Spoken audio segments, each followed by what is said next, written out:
that truth which everybody from any part of the world will agree with can be summarized in 3 words. That is, life is tough.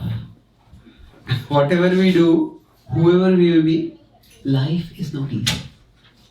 Life is difficult. And when we face the difficulties of life, if we are of a theistic bent of mind, if we accept the idea of God, then that naturally raises the question, so when I am going through difficulties, when my life is tough, what is God doing? Does God care? Will God help me? The question will naturally come. And this is the question that Arjuna also has at the start of the Bhagavad-gita. So the book that you hold is a book of prayers inspired by the Bhagavad-gita. So there was one young man, he was born in a devotee family and he grew up, and he was telling me that, I don't like to go to the temple. Okay. Can you be more aware of this whole thing? Yeah. Maybe. Yeah.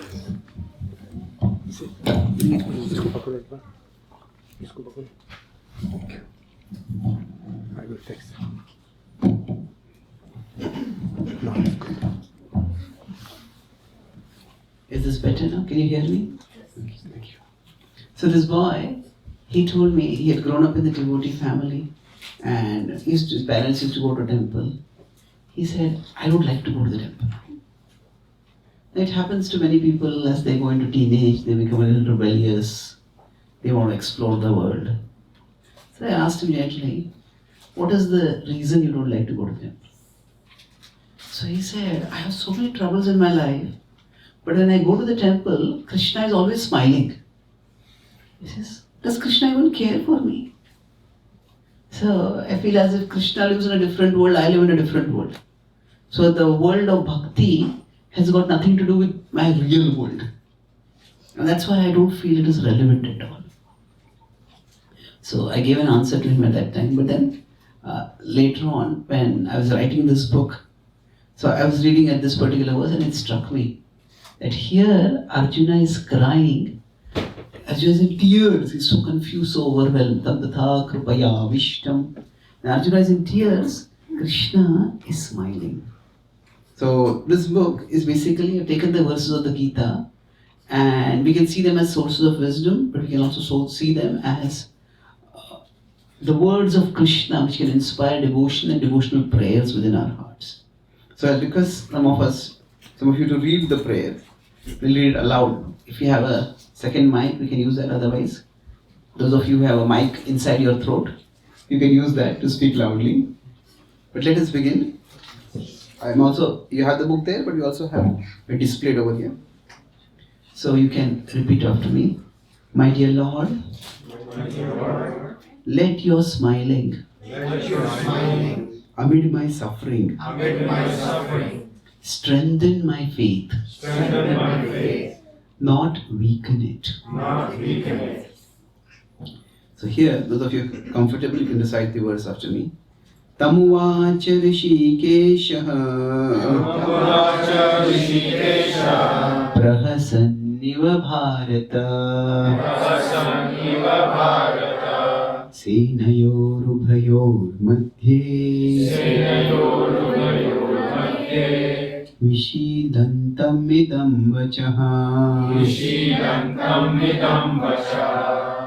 So here, to give a more devotional connect with the Gita as the song of God, I have tried to translate the Gita's verses into English poetry.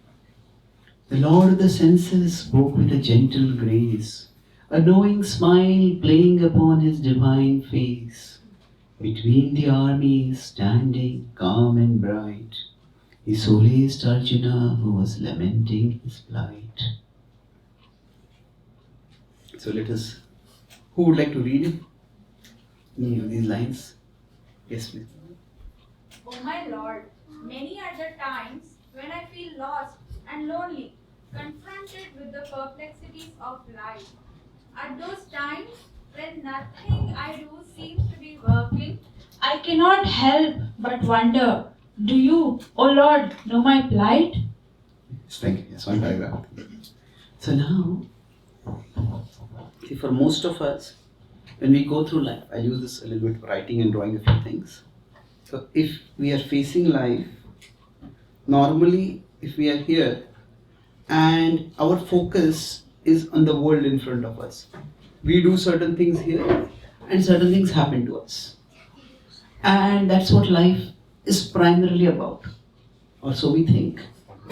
Now, when either what we are doing is not good enough, I'll just put it not good, or what happens to us is not good, at that time we start getting questions.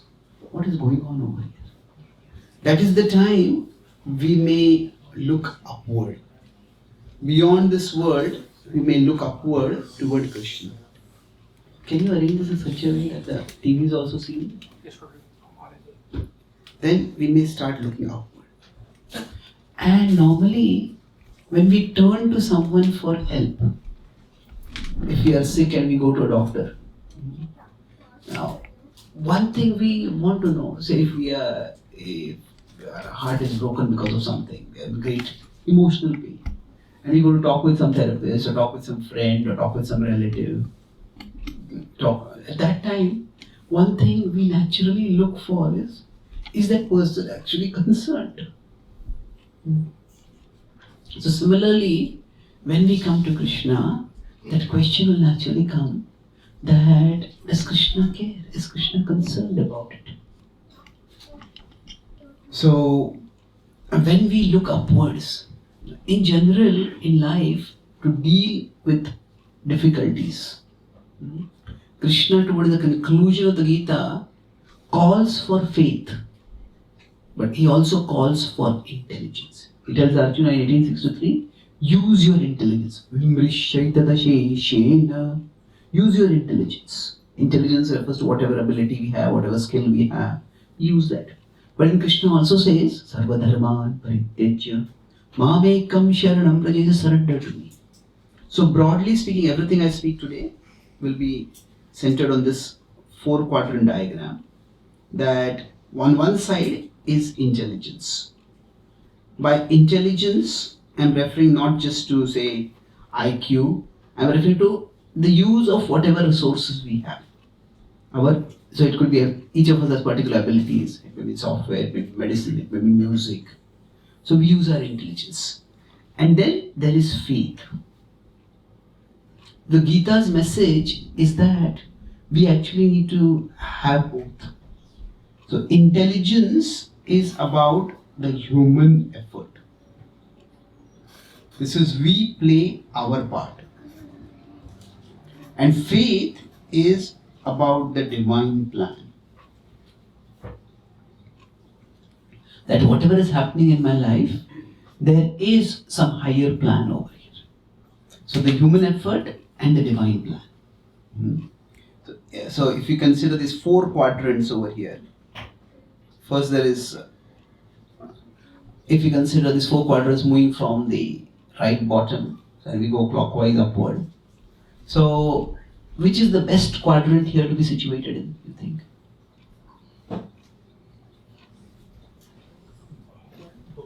There's faith that there is a divine plan, that there is something happening according to divine plan, and there is endeavor. We are using our intelligence to put in our effort.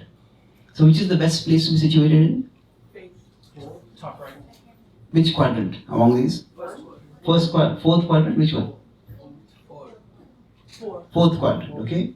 Now this is the, we could say, best. Why is the best? It's not displayed properly? The writing is not clear? Okay. So now, if you consider the end of the Bhagavad-gita, there is an image.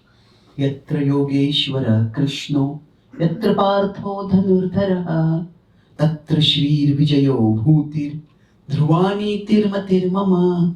There he says that where there is Krishna, the supreme mystic, and where there is Arjuna, the great archer, there will be victory. there will be glory, there will be morality, there will be opulence. So now it's interesting what the Bhagavad-gita's conclusion is. At one level we can say wherever there is God, there is victory. Isn't it?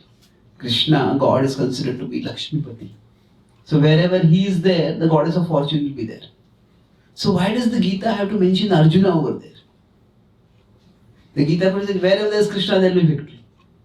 But it says where there is Krishna and where there is Arjuna, there will be victory. Because the point is, the Gita's focus is not just to glorify God. The Gita's focus is not just to proclaim that God is great. It is not just to proclaim God's position, but it is also to transform man's disposition. That yes, God is great, God's plan is there, God will work, therefore we should work with God. That's why Krishna and Arjuna are together. So that's why the end of the Gita is describing, last verse of the Gita is describing this level. Where there is Arjuna who has raised his bow in readiness to fight. That means he is ready to do his endeavor. At the start of the Gita, he had put aside his bow, saying, I will not fight. By the end of the Gita, he has lifted up his bow in readiness to fight. And Krishna is there also. So therefore, at the end of the Gita, both these points are there.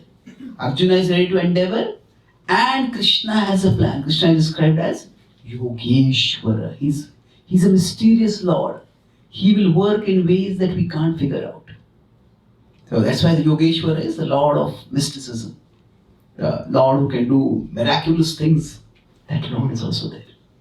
So we'll come back to this particular quadrant. Would anyone else like to read? Maybe one of the Prabhus, and we'll have one Mataji. Yes. Would you like to read? If you do know my suffering, then why do you not step forward to stop it? If instead of stepping forward to help me, I came to know that in those moments you were smiling when I was suffering. Oh Lord, how would I be able to maintain my devotion to you? Yes. So, now the question comes that this boy was asking the same question we had in the beginning. That if we are going through trouble, if we are going through some devastating problems in life, and if we come to know Krishna is smiling at that, questions come, what kind of person is he? What kind of God is he? And actually that's what Krishna is doing over here.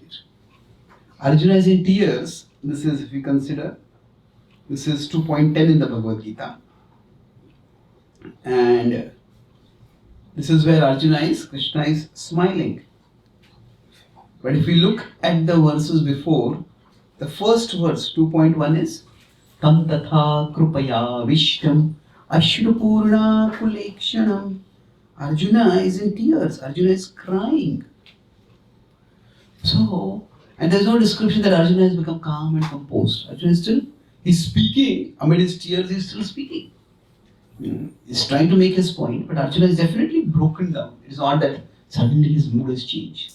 So while Arjuna is in tears, how is it that Krishna is smiling?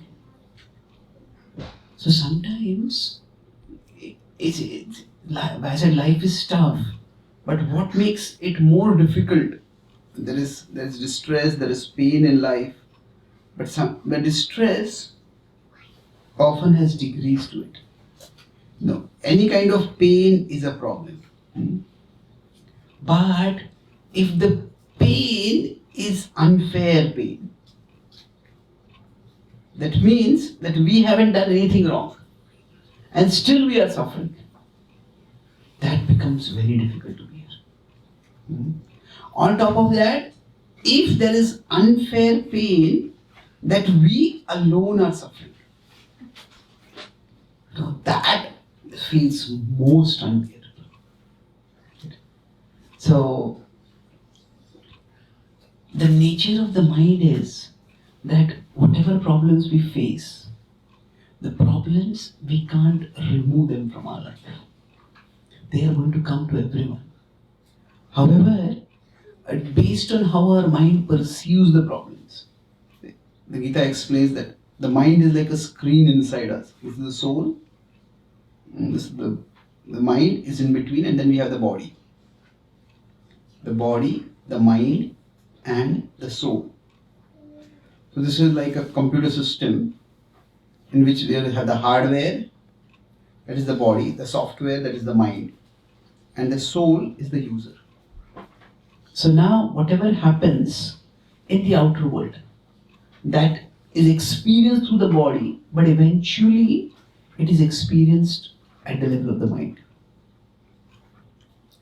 And sometimes an event may be tiny over here, but when it reaches the mind, it can become huge. It can completely occupy our mind. And conversely, sometimes an event may be huge in the outer world, but when it comes here, it can become tiny. What does that mean? That life determines our problems, but our mind determines the size of the problems. Life determines our problems. We don't control the size of the events out there. But we all have probably noticed that sometimes if we are in a good mood and if somebody does something a little annoying, if we are in a cheerful mood, we feel a little annoyed, but okay, it's okay. We say, we're supposed to meet somebody at a particular time and we had a good day, and that person has come and got a little late, a little annoyed, but okay, these things happen. But suppose we have had a hard day and our mind is already disturbed, our mind is already irritated, and then somebody is supposed to come on time, they come late. And what happens? When we finally see that person is coming late, we feel as if that person has committed a crime worth capital punishment. Because the mind can make something small very big. One person who became a devotee was telling me once how he got the realization that his mind was his enemy. That's what made him start searching for spirituality. So he said that whenever he would go to a restaurant, eat food, if it is a restaurant with say 100 seats, he said he could not select a seat without having checked out all the 100 seats. He said, I don't overthink, I'm just thorough. But there is thoroughness, and there is just you can be thorough about pretty small things also, which can make us petty. But then he realized that at one time he went to a restaurant, and the previous time he had sat at a particular seat, and he just couldn't sit on that seat because somebody else was occupying that. And he just went to a restaurant, and it was his favorite delicacy he had ordered, but he said it was like a it was a cupcake, and it tasted like chalk powder to him. He was wondering why it's good. He had gone with some other friend, how is it tasting? He said, it's good, it's great. Then he said that small thing that I couldn't sit on a particular seat, that can make a person extremely angry. The mind is such that it can just make small things very big. I was in Australia one time, one young man came to me and he said that I was complaining about another person constantly. And then I told him, with all due respect, that generally, if anybody starts a sentence with all due respect, that means whatever they are going to speak afterward is not going to be very respectful. So I said, with all due respect, it sounds like you are jealous of that person. Yeah, of course not. I'm not jealous. I'm just extremely unhappy that bad things are happening to me and good things are happening to him. And sometimes some people are so spectacularly self-unaware.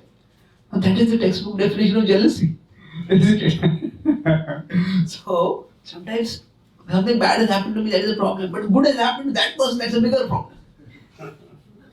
So the point is that the mind can make small things big and big things small. So for all of us, if we are very much controlled by our mind, then small problems can be made very, very big. And this is especially in relationships. If we start feeling that the other person is not taking me seriously, then what happens? We can get irritated. Let's say, if we are disturbed about something and we go and tell someone, and that person just stays calm, no big deal. Why are you so disturbed about it?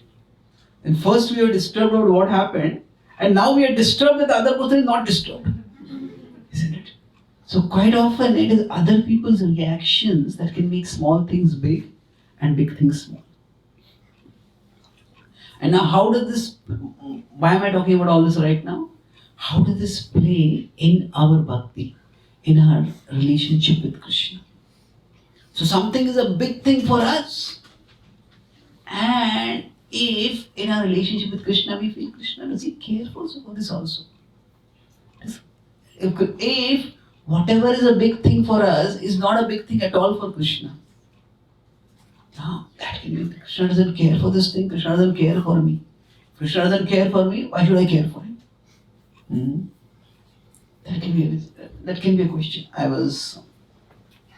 When I was introduced to Bhakti about 30 years ago, I started talking about it to all my friends, relatives. And one uncle of mine, he said to me that God and we have a very good relationship. I said, really? I never heard him do anything connected with God. He never talked about God with me. He says, what is the nature of this good relationship? I asked. He said, mutual non-interference.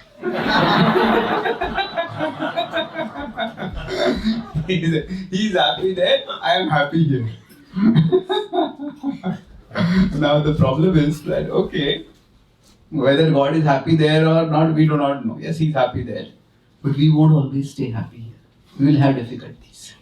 And then at that time, we will want God to intervene. And if God doesn't seem to care, then we say, what am I doing over here? Why am I even practicing bhakti? So this is when Krishna is smiling at Arjuna while Arjuna is crying. Naturally, Arjuna will have questions. Can you continue? Who would like to read it? Questions? Yes, please. Bless me to remember, O Lord. Yes, just wait.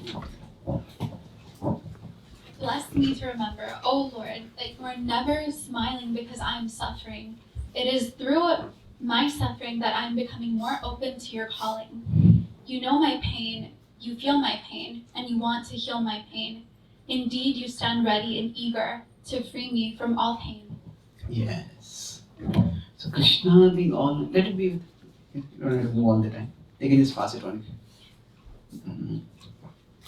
So, now Krishna is all-knowing. That means Krishna also knows our pain. Let's read this sentence together, third line. You know my pain. You can repeat after me. My dear Lord, you know my pain. You feel my pain. And you want to heal my pain. Yes. So Krishna is within our hearts. He's sarvasya jaham hridhi sannivishto. He's closer than the closest person to us can be. Even if that person holds us in the tightest of hugs. Krishna is inside us, he's close to us. And when we are going through suffering, it is not that Krishna is somewhere up there sending that suffering in our life. But Krishna is with us to give us strength to deal with that suffering, to go through that suffering, and to grow through that suffering. So Krishna wants to heal our pain. Now, there are many different metaphors we may use to understand various concepts. So, if we consider our relationship with God, what is the prominent metaphor in terms of how do we compare or conceive that relationship? So, if we consider a relationship with God, so for example, you consider the Christian tradition. What is the primary way God is addressed? Father. Lord, Father. So, our Father, thou art in heaven, hallowed be thy name. give us our daily bread. So, the metaphor of a parent, that is one metaphor. Now, generally, when you consider the metaphor of a parent, what is each metaphor that we have, it sets up a certain conception and certain expectations. So, if our relationship with Krishna, with God, in our tradition, you know God as Krishna. So one could be that as a father-child, as a parent-child. You could say, now this, what does the parent-child relationship primarily convey? What is when you think of a parent and a child, what is the dynamic of the relationship that comes in? Love, care, Unconditional love. Unconditional love. It's interesting, dependence. I mean, if your parents have loved you unconditionally, you are very fortunate. You know, if you have, I was talking with one boy. He was a young adult actually. So he was telling me that I was staying at their place and he was driving me to various programs here in America itself a few years ago, last year actually. So he said to me, I feel as if my parents don't love me at all. He said, I've been with your parents, I've seen them interact with you. They talk about you with me. They care for you a lot. They definitely love you. He says, yeah. He says, they love a future version of me. And they are simply tolerating me till that future version comes. So that's a very astute observation. And if it is true, it's a sad reality. Sometimes we may also think that our relationship with God is like that. That God will love a future version of me who is a pure devotee. Until then, the way I am conditioned, God is simply tolerating me. Well, it's not like that. God loves who we are and God loves who we can be. We'll talk about so unconditional love, that is, yes, in parenting should it be there? Yes, it should be there. But you can say parenting conveys protection, two things. When a parent-child relationship is there, one is protection, the other is provision. Isn't it? The parents are supposed to protect a person and protect a child, and the parents are expected to provide for the child. Protection and provision are the primary expectations in a relationship. Each relationship will bring a different image. But broadly speaking, that's what. If you see the prayer, it says, Father, give us our daily bread. So it's a protection and provision. So any other metaphors have you heard about for our relationship with God?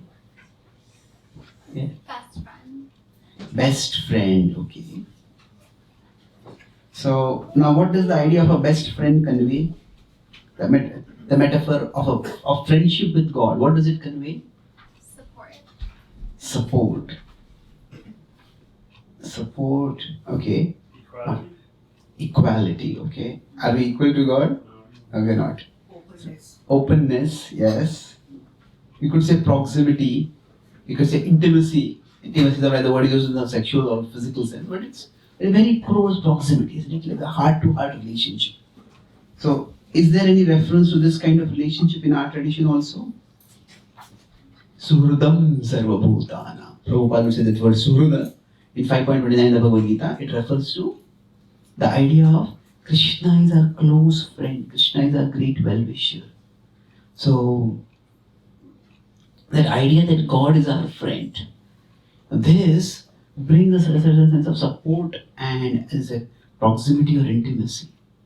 And sometimes we may train our children, like how Krishna is a cowherd boy, Krishna goes and plays, and children may think of Krishna also as Krishna is my friend.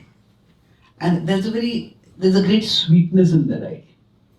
So we don't necessarily expect our friend to solve our problems, but we expect our friend to be with us. To be with us as we deal with challenges. Yes, so friendship is one metaphor. We'll come back to these metaphors again. Any other metaphors? Servant. So Krishna is our servant.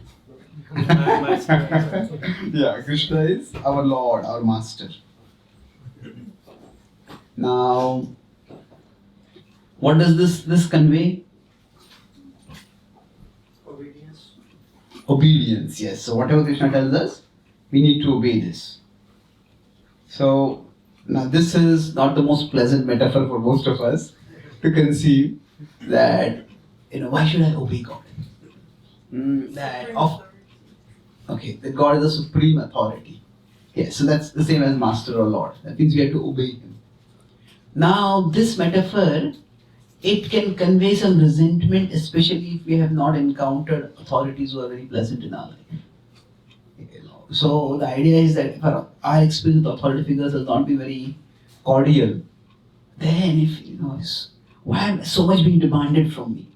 Do this, do this, do this, do this. So that may not convey some special emotion, and we'll come back to this metaphor. It's an important metaphor. So we could say the first two metaphors, they are positive metaphors. And this third may be functionally right, philosophically also right, but it may not be the most pleasant metaphor. Krishna is our master, Krishna is our Lord, Krishna is our authority. Okay, anything else?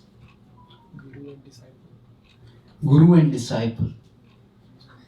Yes, Krishna Mande Jagat Guru, we say.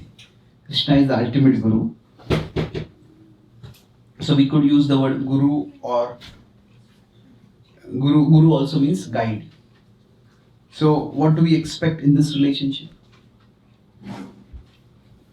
Guidance. Yeah, I already gave that answer. So guidance. So for example, we may want to hear, if I want to make some decisions in my life, what should I be doing at this time? So sometimes people may look for some signals. This indicates that I should do this indicates I should not do this. So we experience wisdom, we expect wisdom and guidance. Now we don't expect the Guru to necessarily be a magician who solves all problems. What we expect is, okay. Sorry, it's fine, thank you.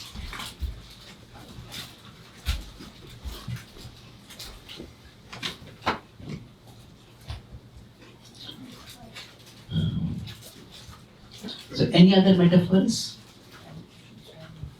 Forgiveness. Okay, forgiveness. So then what would be the metaphor over there for that? What kind of relationship is it? It's like a judge. A judge who does not give judgment but gives pardon. Yes. Something like that? Yes. Yes, so we may have done many wrong things, but it's a judge, but it's like a pardoning or a forgiving judge. So then with that, the expectation is forgiveness, actually. That, okay, I made some mistakes, but my dear Lord, I beg forgiveness from you. Sometimes we may do some atonement, we may do some extra practice, spiritual practices, something that, okay, I want to express my regret for what I did. But the idea is here, we expect forgiveness. It's a good metaphor. Any other ideas of? Like Priya Pritam, like a beloved, the way Mira looked at Lord Krishna. Yes. That's it. So there is a lover and there is the beloved Lord. So it may be more in terms of the most intense human relationship is the male-female relationship. So that relationship is also seen as a metaphor for the relationship with God. And especially with Krishna, the highest love of Krishna is with whom? With gopis. Radharani is the topmost gopis. The gopis, there is that relationship based on the principle of divine romance.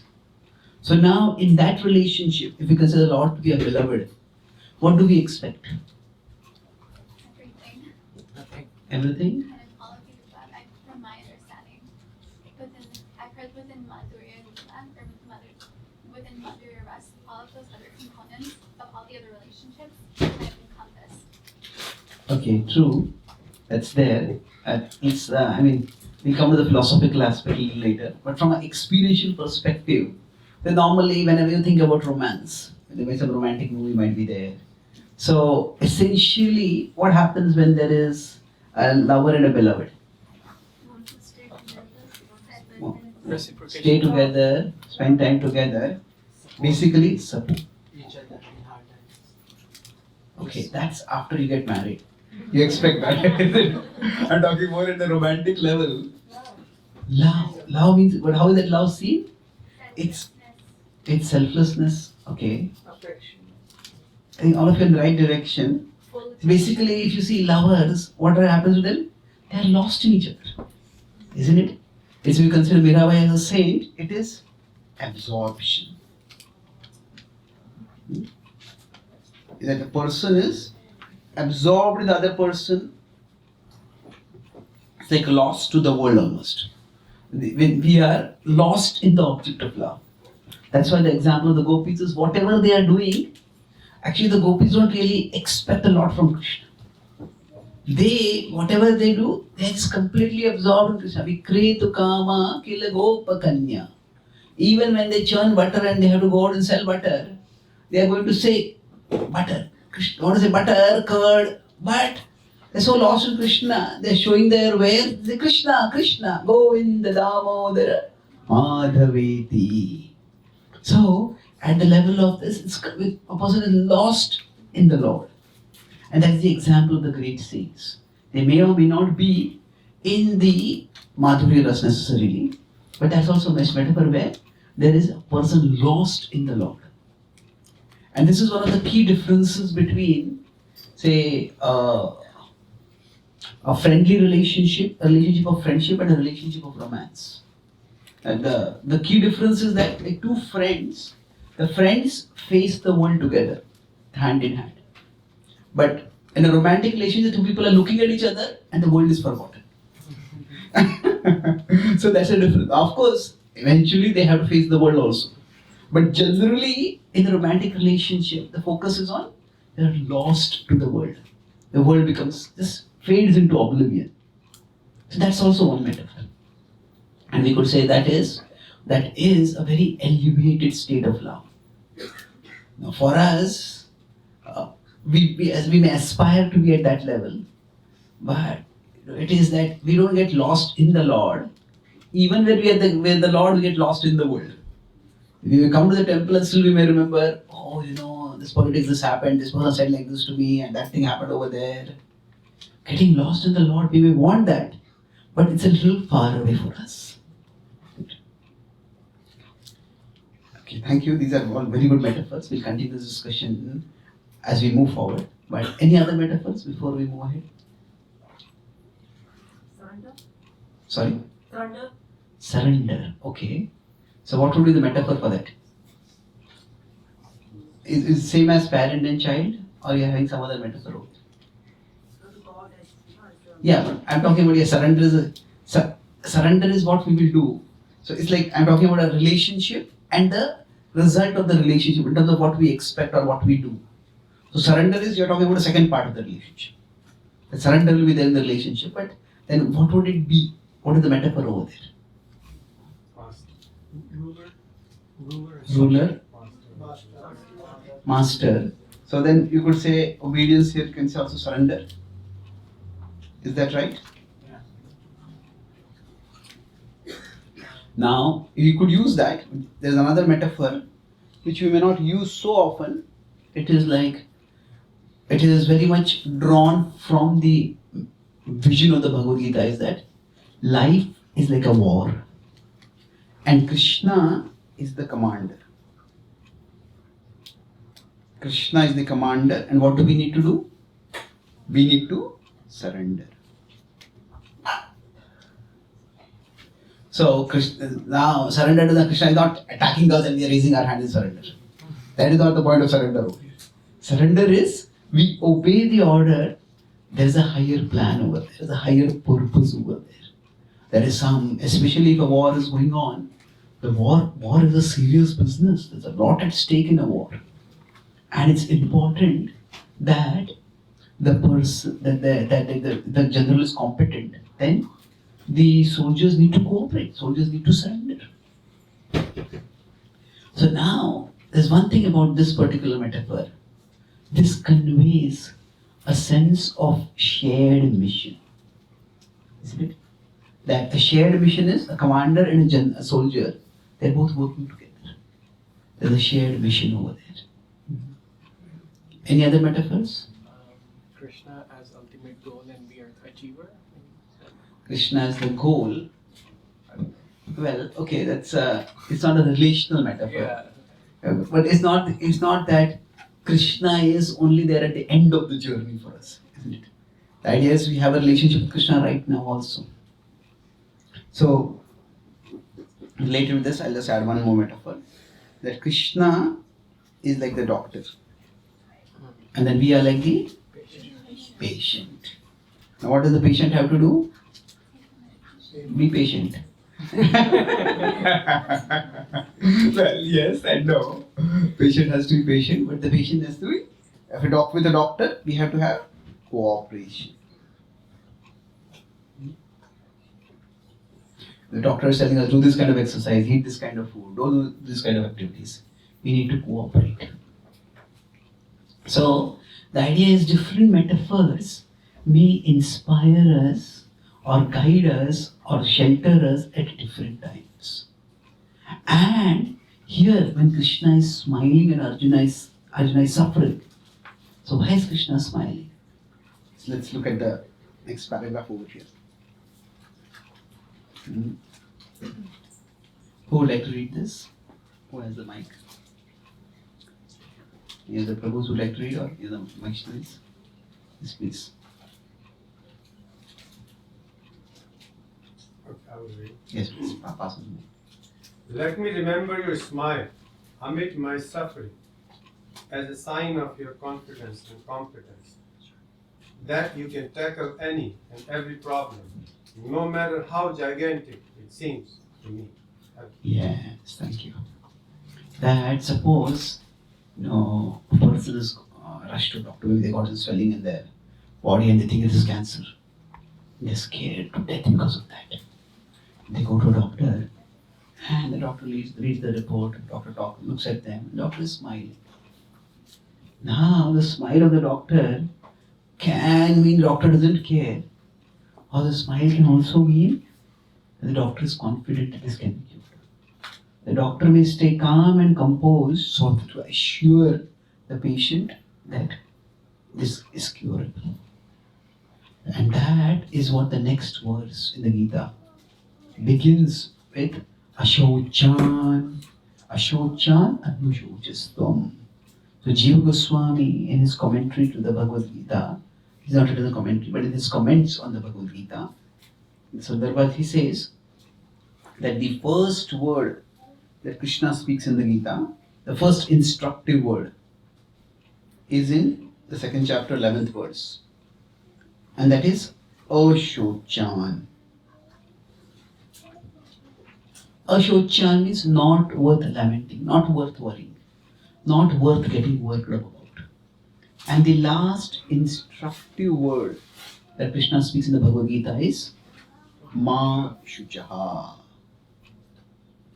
Ma Shuchaha is do not worry. This is actually Krishna giving assurance that I have it. I can handle this. But this is not beyond my control. I know how to handle this. So, Krishna is assuring us, like a doctor at the beginning may say that, oh, this is not worth worrying. And the doctor may explain, okay, this is the disease, this is the problem, this is how it has grown, this is how it may grow in the future, this is how we plan to tackle this, these are the treatments available, and these treatments is how they will lead to recovery. And at the end, the doctor says, don't worry. So Krishna is that kind of doctor. So Ashochan, not worth worrying. Not worth worrying, not worth getting worked up about.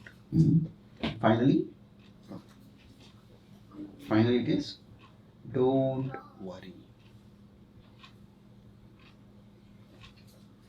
So in between, Krishna will explain why not worth worrying, how not to worry, or what to do about it. So basically, how to deal with it. Those are the two main things that Krishna will explain in the Gita. That whatever predicament we are facing, that it is not ultimately something which is devastating. It is not something which is the end of the world. Krishna is in control, Krishna can handle it. And that assurance. Now, if you consider in the metaphor of a doctor, there is the doctor's competence, there is the doctor's confidence. It's all important. But even the best doctor cannot work without the cooperation of the patient. If the patient has got sick because of, say, alcoholism, they got liver problems, and the doctor says you have to stop drinking. The patient says, no, I can't stop drinking. But you will die. And the patient says, but at least I'll die happy. Well, then the doctor will not be very happy with that answer. So the patient has to cooperate. But in this case, the cooperation is not simply that the doctor is the boss and you have to obey me. The cooperation is for the good of the patient. So similarly for us, when we are trying to develop our relationship with Krishna, there is this principle that we actually are also active. We also have to play our part. That's why when I went back to this metaphor, this rather diagram, that you know that these 4 quadrants, faith is that Krishna is a competent doctor. And the intelligence is, I have a part to play, let me play my part. So, when we understand these 2 things, that Krishna is in charge, Krishna has a plan for my life, I'm not just all alone struggling in this world. But along with that, I have to play my part. So to play my part, I need to play it as well as I can. If I'm a parent, I need to be the best parent that I can be. I'm a professional, I need to be the best professional that I can be. Arjuna was an archer. Arjuna had to use all the archery expertise that he had acquired throughout his life in the final war that he fought for the service of Krishna. So our intelligence, our ability, even our individuality is not rejected. It is not suppressed. It all is meant to be utilized. So that the human endeavor and the divine plan, they both work together. So now if we look at this particular metaphor, or not this particular diagram, let's look at the other quadrants. So if we are neither using our intelligence, nor do we have faith in any divine plan, what will happen?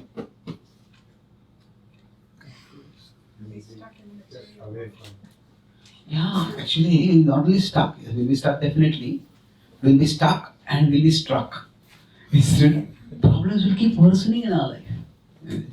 Say somebody is addicted. Oh, there's no God, no meaning to life. Ultimately, many of these big atheistic philosophers who were there, most of them couldn't function without drinking heavily. Because life was so unbearably empty for them. They were brilliant at an intellectual level, but life was empty for them. So here it's like we are in a dark place and we are going to go in a darker place. So this is among the 4 quadrants, you could say. This is the worst situation to be in. Why the worst situation over here? Here we will become practically hopeless. We'll become that, okay. Sooner or later we'll become hopeless because there's no higher plan, there's no purpose to my life. And why should I care? I also don't care. I also act recklessly. We all have probably known people who have, by their own actions, made their life worse. Maybe they got into unhealthy habits, maybe they get into unnecessary fights, maybe they just get into negativity unnecessarily. Now, sometimes we may ourselves have lived in this quadrant also. But the point is, this is the worst situation to be in. When a person, like sometimes we ask people, what were you thinking? When they do something rash, somebody has a good amount of money, where they inherit some money, and they invested in some Ponzi scheme. So you will double your money in 6 months.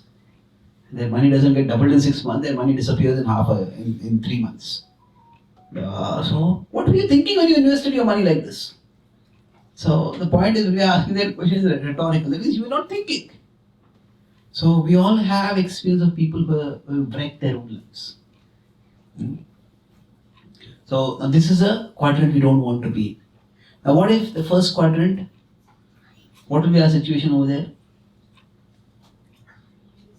If we're using our intelligence, but we don't have any faith that there is a divine plan. What do you think will happen? The risk of falling down. Yes. So, on one side, as long as things are going positive for us, we will become prideful. Isn't it? That we will, I am doing so much, I have achieved so much. But it's not that life will always be good. When life starts going down, we will become very resentful. I worked so much, I did so much, why are things not working out for me? Why did everything go wrong? So, this is extreme. Positive, I am so great. My life is so terrible. That's why we'll have this wild oscillation. So now if we have only faith that there's a divine plan, but we are not using our intelligence, we are not making our endeavor, then what will happen? We will not succeed. Yes, that is true. We may become reckless. In the name of bhakti, in the name of faith, we will become careless. We will become reckless. Now this is not healthy. Sometimes there are very great saints who do not care for the world. But they actually do not care for the world because they care so much for God. In our case, it's not that we care so much for God, it's just that we don't want to take trouble of dealing with the world. Then if we are not putting in our endeavor, if you see Srila Prabhupada, at the age of 70, he travelled all alone to come to America. And the amount of endeavor he put in, every single day he would be, barely sleep 2-3 hours, he would be writing his books, talking with people, he would be working extremely hard. So this, certainly, it's not that only bhakti means no endeavor. It is best that we have our endeavor and we have God's plan. So what will happen by this is, we will be faithful, actually because there is faith, and we will also be using our intelligence. So this is what the place where we will be purposeful. That my life always has a purpose. My life always, even if my particular plan is not working, Krishna, but you have a plan. And your plan is working, even when my plan is not working. So with our intelligence, we will make our plans. And we'll try to do the best we can. But we understand that even when my plan doesn't work, Krishna's plan will be working. So we will be hopeful, we will be purposeful. We will never become resentful. We will not become prideful. So we play our part and we know that Krishna will be playing his part. So this purposeful, what does it mean over here?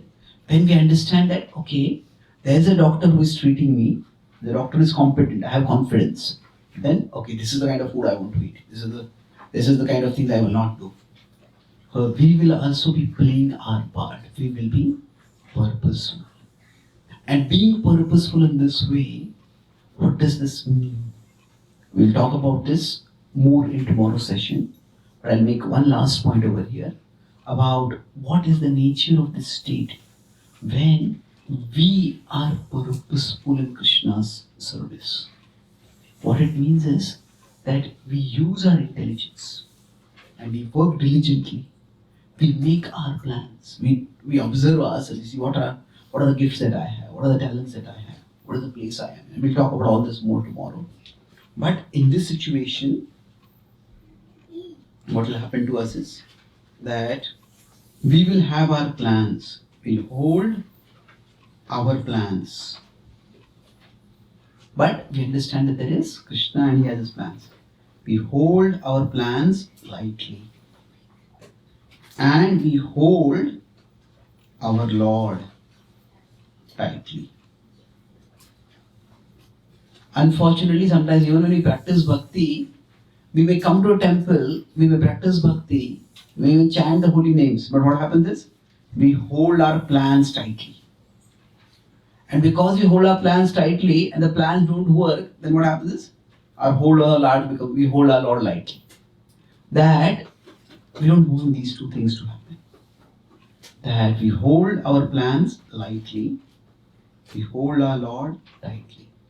And hold our plans lightly means we do our endeavor. We plan and try to the best of our capacity. At the same time, if my plan is not working, that does not mean nothing is working. Even when my plan is not working, Krishna's plan is working. And with that understanding, we can go through the most difficult of situations in life. Where our intelligences can work, we use our intelligence to make things work. But where our intelligence doesn't work, we don't lose hope. We keep moving forward.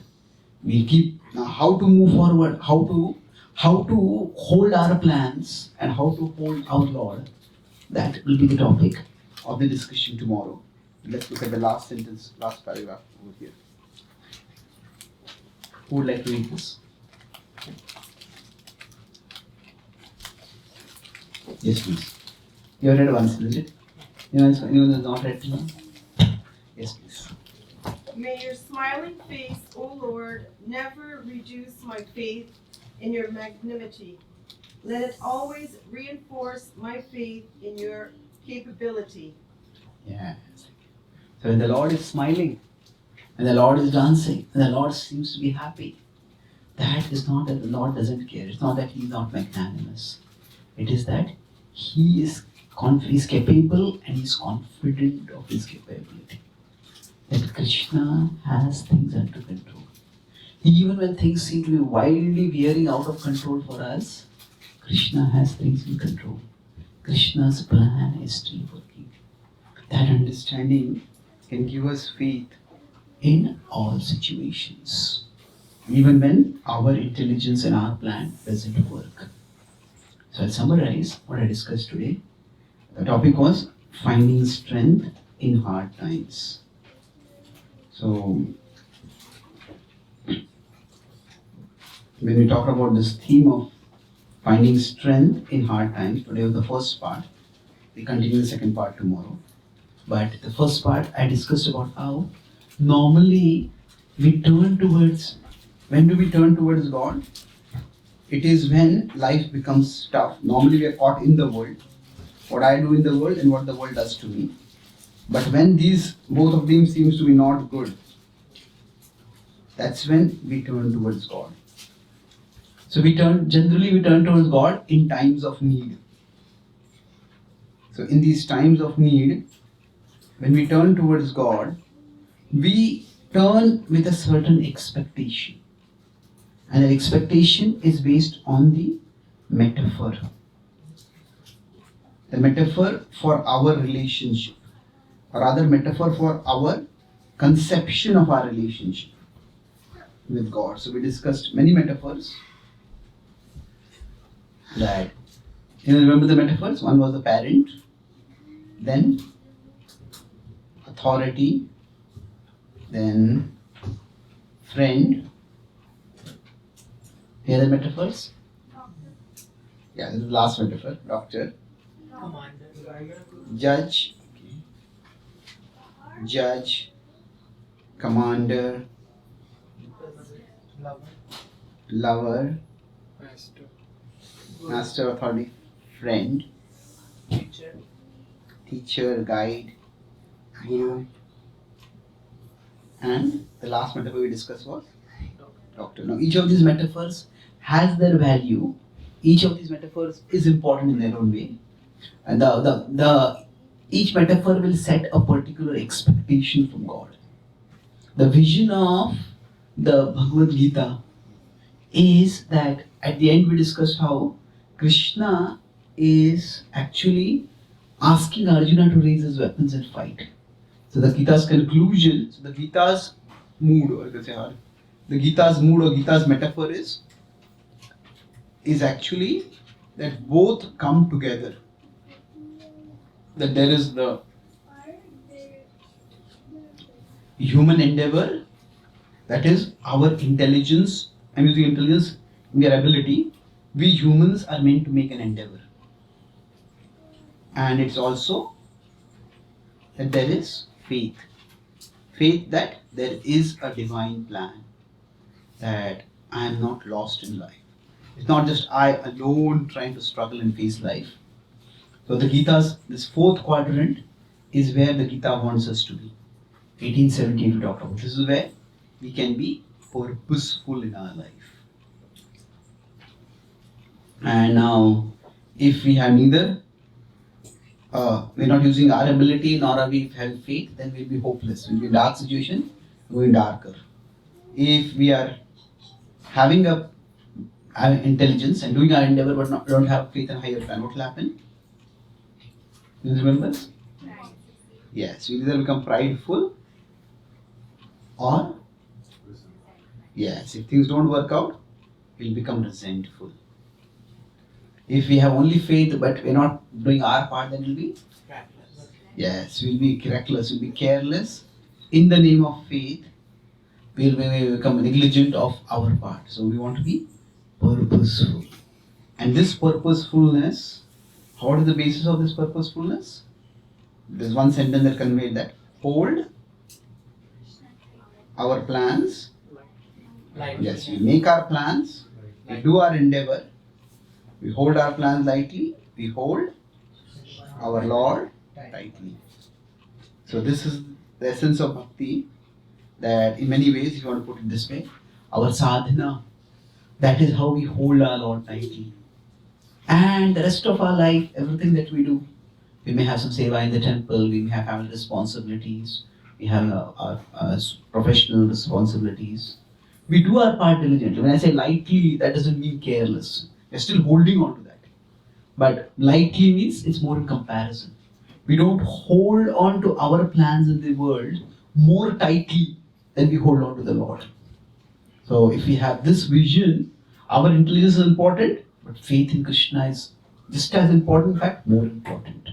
So we hold on to our Lord tightly while we make our plans, and we hold our plans lightly. So how to do that, we'll discuss in tomorrow's session. Let's conclude by offering this prayer once again. This last, or the starting prayer she offered.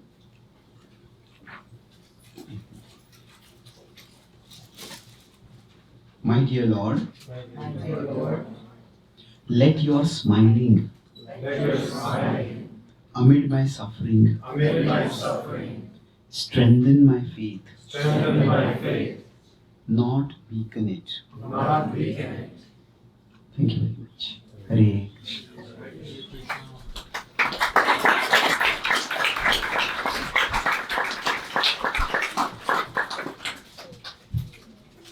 Do we have time for questions? Yes. Are there any questions or comments? Yeah.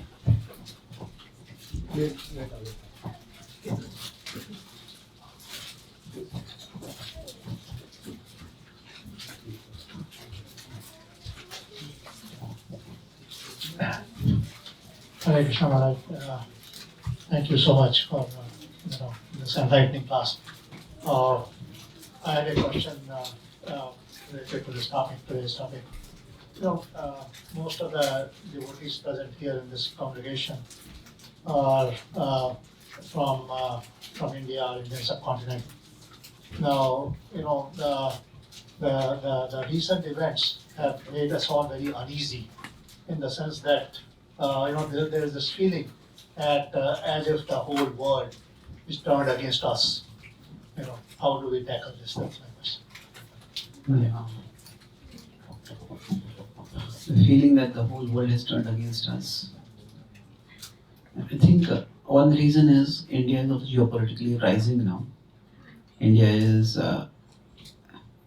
if nobody considers us to be a threat, then is that a good thing? Maybe it is, but maybe it is that nobody considers us only then. Yes. So that's also a possibility. In general, for each one of us, the Gita talks about our swadharma. That each one of us has a part to play.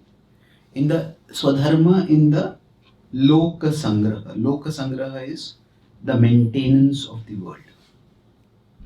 So each one of us plays a role. Now some roles may become more prominent at certain times. So for example, if somebody is in disaster prevention, at normal times, okay, that's just one department. But when a disaster strikes, their role will become the most important. Somebody is a doctor, yeah, their role is normally important, but if there's a pandemic, their role becomes even more important. So, soldiers, their role is very important. But when there is a war, their role becomes even more important. So, sometimes in the way the world moves, the importance of certain roles becomes very evident. But in the normal course of life, we all have a tendency to devalue the roles that we are playing. So it's important for us that to recognize that every one of us has a part to play. And whatever be our kshetra, whatever be our sphere of influence, so each one of us around us has a kshetra. Kshetra is our sphere of influence. Some people may have a huge kshetra. Say somebody is a billionaire who funds political parties. They have much bigger kshetra. Somebody who is the head of state of a country. They have a much bigger kshetra. Our kshetra will be small. But the small kshetra does not mean it's worthless. That does not mean it's insignificant. So we do our best in the kshetra that we are in. So generally speaking, in the world, as I said, there is, so another way of putting these two things, there is intelligence and there is faith. So another way of understanding this is there is Shakti and there is Bhakti. So Hanumanji, his hands are folded. That indicates his Bhakti. But in those folded hands, he has a mace. That is Shakti. So both these are required in life. So for every one of us, whatever be the role we are playing right now, if we learn to play it more competently, we become more responsible, we become more diligent, we become more successful, then our kshetra may increase. Now, rather than worrying too much about what is happening in somebody else's kshetra, we need to focus on our kshetra. Now, of course, if we can contribute to somebody who is in the kshetra where a lot of things are happening, we should contribute. So, for example, one way Indians outside India can contribute is that Indians generally outside India are respected as successful, responsible citizens. So there are various ways in which the advocacy groups can be formed. We can basically, like when you say the world has turned against us, okay, maybe the world has turned against us, but are we telling our side of the story? Is it simply because somebody is telling our story and we are not telling our story at all? So it's our responsibility that we also share our side of the story. Not in an aggressive way, not in a judgmental way. In general, in Tamoguna and Rasa, there are three, I'll conclude this answer with one last point, that whenever there is a problem, there are three gunas. There is Sattva, there is Rajas, and there is Tamas. So in Tamas, whenever there is a problem, we focus that I am a victim. Oh, life is so bad to me. Things are so many bad things are happening to me. In Tamas, the focus goes on being a victim. In Rajas, the focus goes on finding a villain. That it's not just I am a victim, but who is the person who is messed up with my life, who has ruined my life, and I'm going to deal with this person. So Rajas and Tamas are very related. Because if the villain is too powerful, then again we go down to the victim level. But it is, the mind gets caught induced to things. Somebody out there is hurting me. Oh, I'm in so much pain. I'm hurt so much. Is it possible that we could be a victim? Of course. Sometimes life victimizes us, sometimes people victimize us. Is it possible that there could be villains out there? Of course it's possible.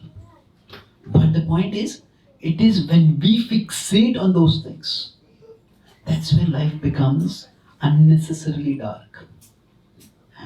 We cannot afford to fixate on those things. So what we fixate on. Now, when we are in Sattva, we try to cultivate a vision. Vision, like okay, what is actually happening? What is in my control? What can I do? What can I not do? This is the level karmanne vadhikaraste ma palishu kadachan. Not that we don't care for the result, but we don't fixate on the results. What is the vision where I can do some things? There are certain things which I can do, and let me do those things. So the vision that inspires us to action. Action, some concrete action. Now beyond this, of course, there is the Shuddha Sattva. Shuddha Sattva is the level of bhakti, where we focus on Krishna as the supreme victor. Krishna is a victor, and the message of the Bhagavad-gita is not just that Krishna is the supreme hero. The message of the Gita is that in the service of the supreme hero, each one of us is also meant to become a hero. Krishna wanted Arjuna to fight and get the glory. So Krishna wants us also to do that. So we may or may not get glory in the world's eyes. Not everybody can get that. But we all can play our part, and that will be considered valuable by Krishna in his service. So see what we can do and focus on doing that. Thank you. That's true.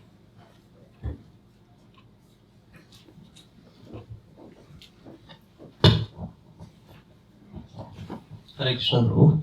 Prabhu, you start your class with 3 words. Life is tough. Yeah. My question is life is tough? Is it subjective? The third part of it is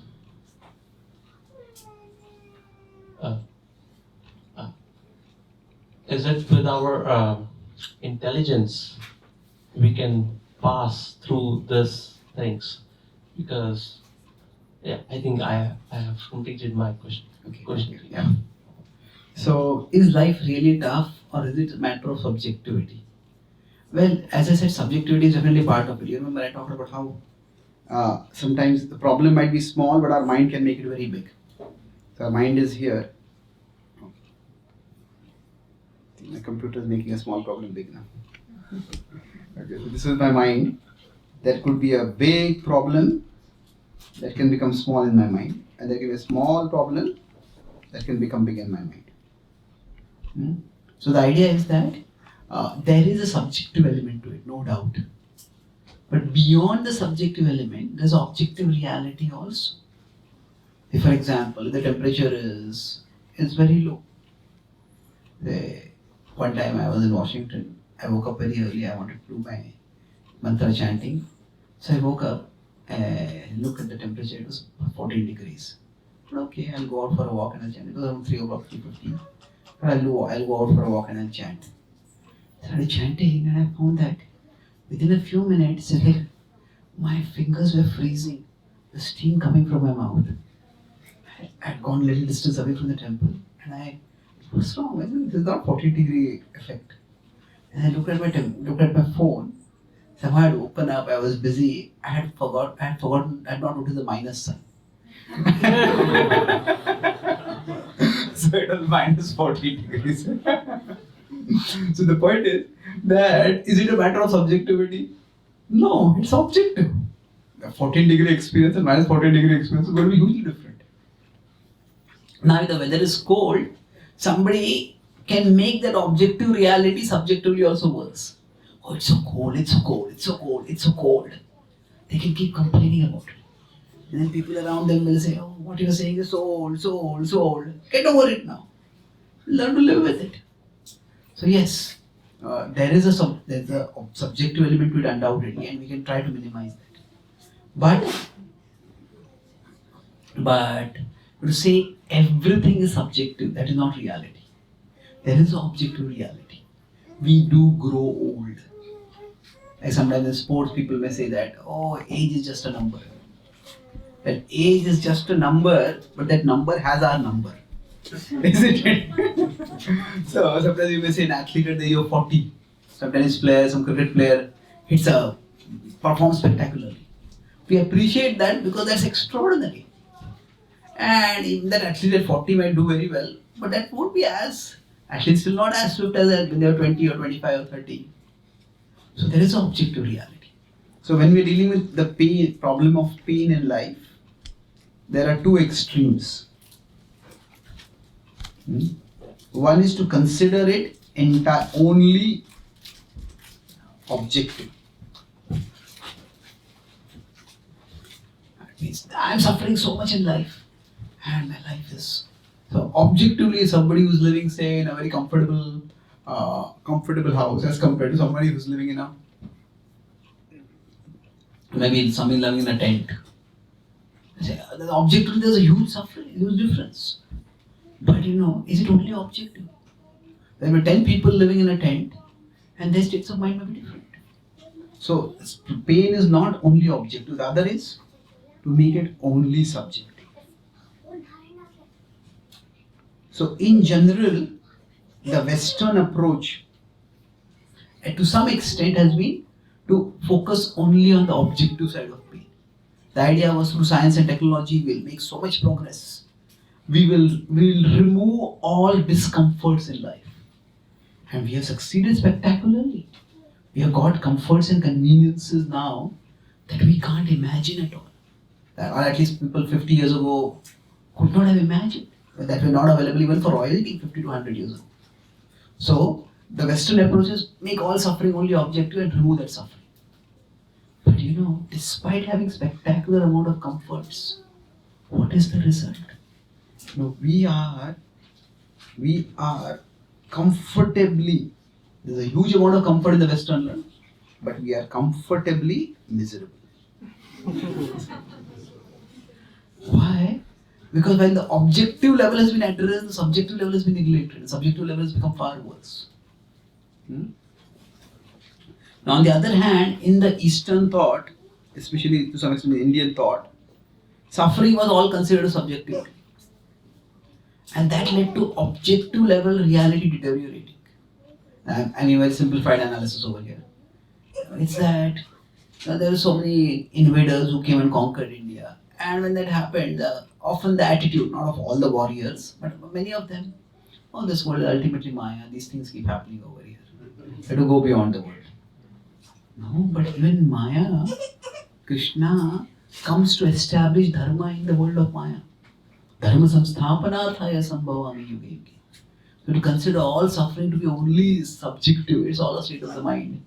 And just live with it, tolerate it, transcend it. No, that can make us subject to unnecessary objective suffering. So, what is the understanding? That there is an objective level to suffering and there is a subjective level to suffering. So, subjective level of suffering we deal by strengthening our mind, by purifying our mind, and that's definitely required. But along with that, Dharma is also about making social arrangements, practical arrangements. So the objective level, both have to be addressed. When Krishna comes to the world, for example, when Sita has been abducted by Ravan. Ram doesn't think, it's all subjective. Whether she's with me or she's a Ravan doesn't matter. Krishna doesn't tell when Kamsa is persecuting people. Say, it's all sab man ka khel hai. Everything is a play of the mind. Whether you are in a prison or whether you are in a palace, it doesn't make any difference. This world is just a place of mind. Krishna comes to fix things at a physical level also. But of course, we cannot fix things permanently at the physical. They will get unfixed. Sakale neham hata yogo nashta bharatava. That's why for us, the objective, when you say objective is you can say physical level. Subjective is the mental level. It is for us, we want to fix things at the objective and the subjective levels, but both are for ultimately raising ourselves to the spiritual level. So as much as we can, we try to fix things at the objective level. As much as we can, we try to fix things at the subjective mental level. But ultimately, we have to rise to the spiritual level. Okay. Small follow-up question.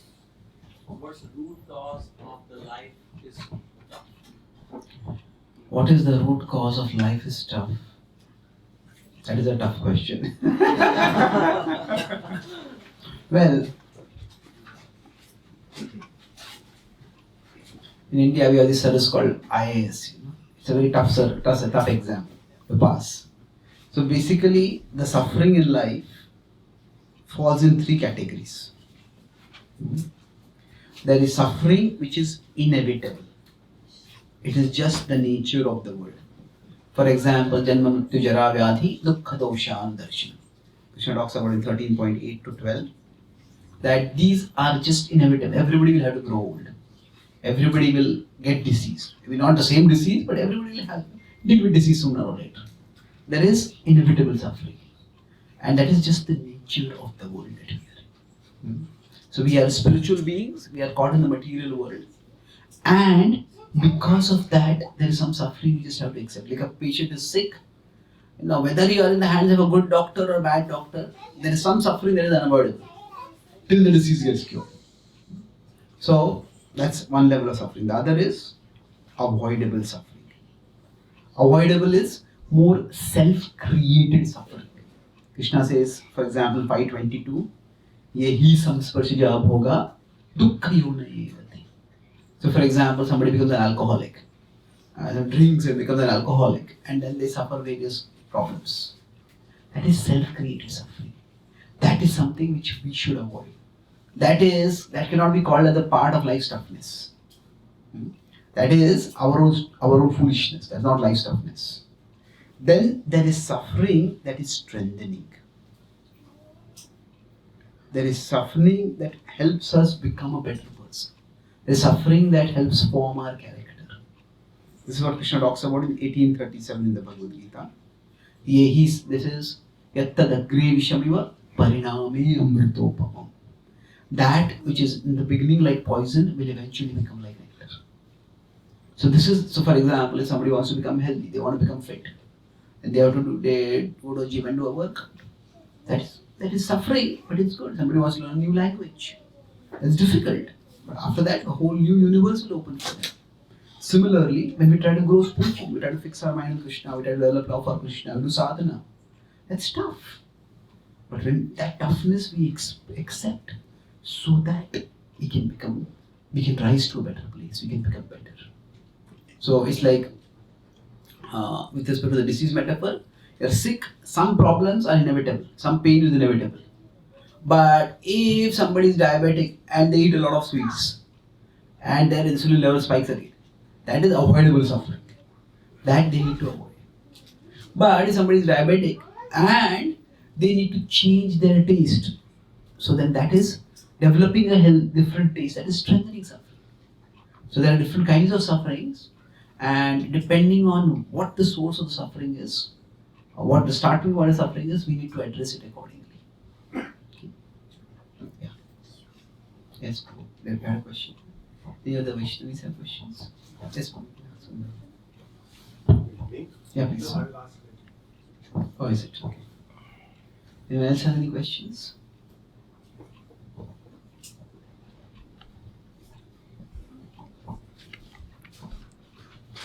And that's it, then let's give a round of applause to Chaitanya Charan. Thank you for sharing the wisdom and bhakti with us. And actually tomorrow will be next program, but it will be home program, and Sunil Babu will give us some details about the home program tomorrow with Chaitanya Charan.